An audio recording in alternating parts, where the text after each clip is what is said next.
Hi everyone, Jarrell here. I wanted to share with you the process of restringing this circa 1880s Symphony Zither.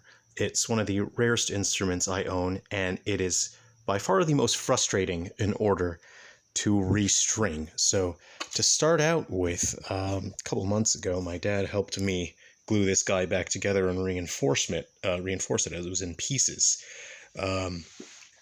What is fascinating about the mechanism to restring the chord group of strings, as you see along the top here, is that you actually have to come in from the back.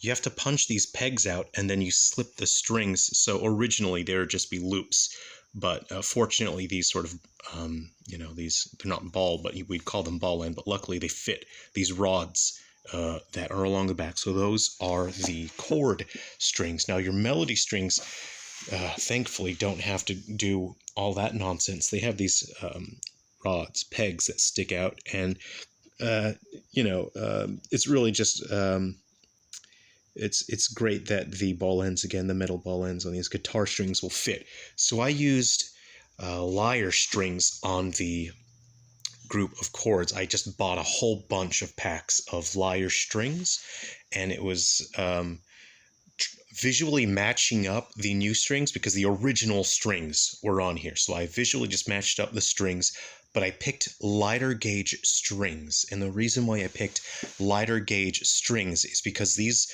old zithers will not survive if you put full tension on thick gauge strings, the same gauge strings that they were originally built for. If you use the same gauge strings and tune them up to the same pitch, you're going to cause that whole instrument to collapse in on itself. So I've reinforced it, but there will always be a degree of warping because it is quite old. The material is weaker. And so on the chord groups, I'm actually, for the most part, I'd say about 75% of the strings on the chords are tuned down to the next lowest pitch in the chord group. And that allows me to have the instrument, the chord group, still play the same chord, but they're now playing the next pitch down, which allows me to string it up with less tension.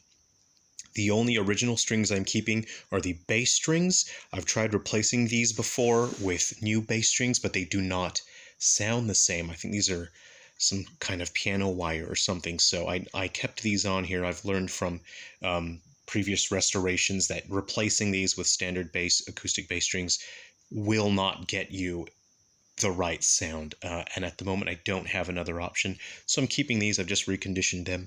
And I'll play a bit of the chords for you. But this whole thing is going in and out of tune as I'm replacing the melody strings. Now, unfortunately, the lyre strings that I purchased are not long enough to use on the melody strings, which means I had to purchase 6 packs of guitar strings. So I purchased the cheapest ones I could find, not necessarily to save money, but because these cheap brass strings that are sort of unbranded from China are brass, and I've noticed they're quite thin, and they're significantly less tension on these cheap strings than on a good pack, a branded good pack of guitar strings. So I keep my good guitar strings for my guitar instruments, of course, but it turned out these cheap strings are ideal because they are lighter gauge, which puts much less stress on the instrument. I would not feel comfortable putting typical quality guitar strings on here because they have higher tension. These are just lighter, they have less tension, but they get you the pitch that you need. So the melody I will be tuning, but it's quite fascinating. This is the most frustrating and difficult instrument I've had to restring. So after I got the chord groups, that took hours doing that, honestly. What's quite difficult is that these pegs are so closely bunched together, the tuning pegs, that as you're sort of fitting the strings in, because I didn't do it in sequence, I did the chord groups first. Now I'm coming in after the fact to put the melody strings on, and now I have to be very careful. I'm going to end up stabbing my fingers as I'm sort of working in amongst the tuning pegs there. That's quite frustrating, but also I have to try to remove the strings and then fit them through the 2 pegs on the central bridge here so that you get the higher pitch having that bridge there allows you to get a higher pitch there. You get a lower pitch up here, but it's not necessarily part of the chord group. So an added danger to restringing this monster as well is when you are tuning up and you are tightening the peg with your tool, you have uneven tension on either side of this bridge because of the strings, because there's friction. So as you are tuning it, and luckily I noticed this as I was tuning it, you have to push down on either side of the bridge to make sure that the tension is evenly distributed, because you can keep tightening this and this pitch won't actually change, and you'll keep tightening it wondering why isn't it going higher. You can end up applying far too much tension and you can end up snapping your string, and then you'd have to buy another set of guitar strings just for that one string.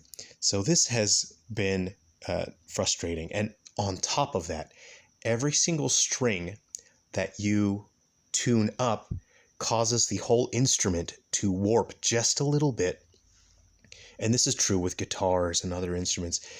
As you put new strings on, is now all of the other strings on the whole instrument will become flat. So if you've tuned everything up, you replace, and then you put your new string on, it pulls the instrument forward a little bit. So every string that I tune up will cause every single string to go flat again. So this is interesting. This is an interesting and fun challenge, and it's also frustrating. But I'll share just a little bit with you. It's going to sound muted because the back of the instrument is setting on that blanket there.